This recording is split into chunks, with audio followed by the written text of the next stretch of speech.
এই যে Terence Jackson, আমি শুরুতে একটু জানতে চাইবো যে এই যে ষড়যন্ত্রের জালটা বোনা হয়েছিল কিভাবে?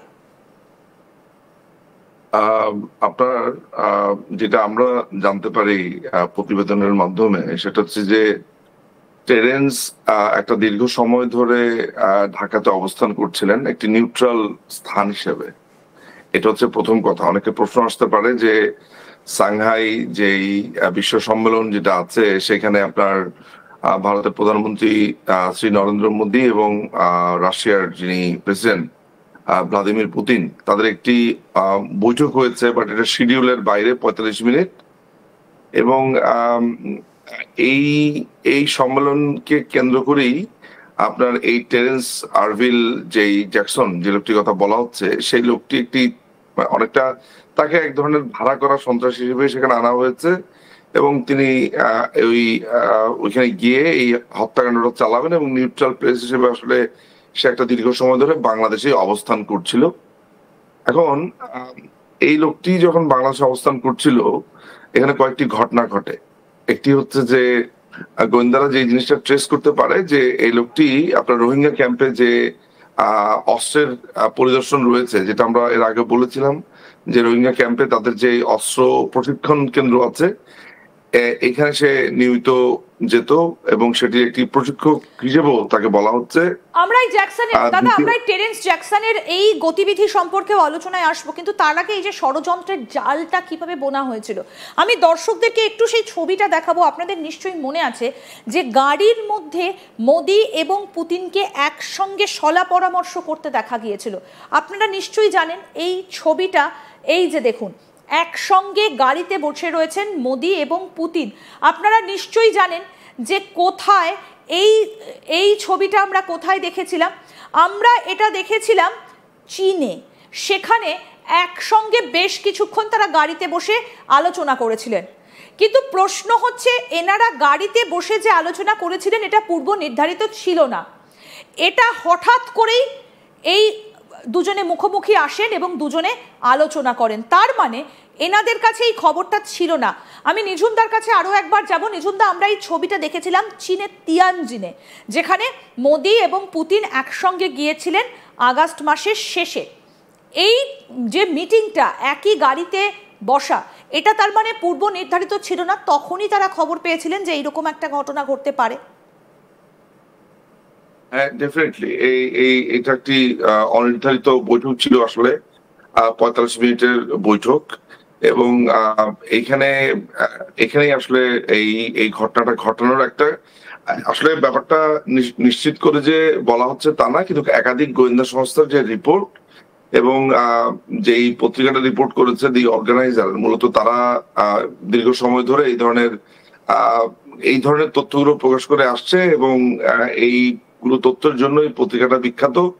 সেই জায়গা থেকে আসলে বলা হচ্ছে যে টেরেন্সের অবস্থানটা এমন একটা নিউট্রাল পজিশনে ছিল যেটি তার হাইড আউটের জন্য কিংবা গা ঢাকা দেওয়ার জন্য একটি বলা যায় যে একটা আদর্শ স্থান ছিল। ইন্টারেস্টিং ব্যাপার, আপনি যদি এই ঘটনাটার সাথে এটা মেলান তাহলে দেখবেন নর্মালি কি হয়, একটা এই ধরনের মৃত্যুর পর যেটা হয় সেটা হচ্ছে যে বাংলাদেশের আইন অনুযায়ী ওই ব্যক্তির এই হত্যাকাণ্ডকে নিয়ে একটি অপমৃত্যু মামলা দায়ের করা হয়। যেমন এটা কিন্তু বাংলাদেশের আইন অনুযায়ী সেটা করতেই হয়, যে এই ধরনের হোটেলে হত্যাকাণ্ড বা কোনো কারণ ছাড়া রাস্তাঘাটে মরে পড়ে আছে, এই টাইপের ক্ষেত্রে আপনাকে একটা মামলা করতেই হয় পুলিশের তরফ থেকে। আমরা দেখেছি যে টেরেন্সের ক্ষেত্রে এই মামলা তো হয়নি, বরঞ্চ তার যে ময়না তদন্ত, যেটাকে আমরা বলি যে পোস্ট মর্টেম বলা হয়, এই পোস্ট মর্টেম এবং তার পুরো শরীরের একটা নিরীক্ষারও প্রয়োজন রয়েছে, যে তাকে কি অবস্থাতে পাওয়া গেছে না অবস্থাতে পাওয়া গেছে, এগুলোর কোনো প্রতিবেদনই আমেরিকার তরফ থেকে করতে দেওয়া হয়নি। তড়িঘড়ি করে তাকে দ্রুত এই হোটেল রুম থেকে নিয়ে যাওয়া হয় এবং কোনো রকমের ব্যাখ্যা দেওয়া হয়নি যে এই কাজটা তারা কেন করেছে। পরবর্তী সময় যে পুলিশের বরাত দিয়ে বা সাংবাদিকরা বিভিন্ন বাংলাদেশের জাতীয় দৈনিকগুলো বলেছে যে টেরেন্স যে রুমটাতে ছিল ওয়েস্টিনের, সেই রুমটাতে প্রচুর আপনার জিনিসপত্র, অস্ত্র, আপনার স্নাইপারের জন্য যে এই ধরনের অস্ত্র দিয়ে আপনার ইকুইপমেন্ট আছে, এর সমস্ত কিছুই সেখানে পাওয়া যায়।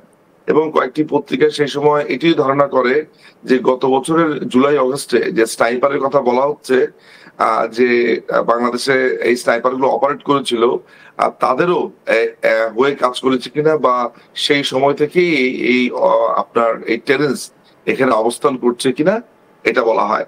এবং আপনি এটাও জেনে রাখেন যে তার যে এই মিশন, এই মিশনের ক্ষেত্রে রাশিয়ান গোয়েন্দারা তাকে আসলে এখানে অ্যাসাসিন করেছে এই খবরের ফলে এটিও দাবি করা হচ্ছে।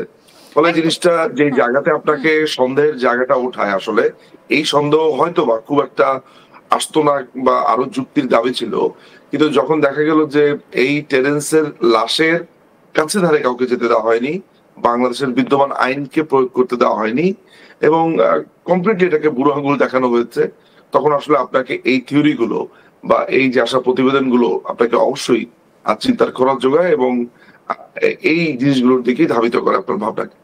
একদমই। এবং এই যে চীনে তিয়ানজিনে যে বৈঠকটা হয়েছিল এসিও সামিট, সেখানে গিয়েছিলেন পুতিন, গিয়েছিলেন মোদি এবং আরো অনেক রাষ্ট্রপ্রধানরা গিয়েছিলেন। সেই কারণে মানে হাতের কাছে মোদি এবং পুতিনকে একসঙ্গে পাওয়া যাবে এই ভেবেই কি এই ষড়যন্ত্রের মাথাকে?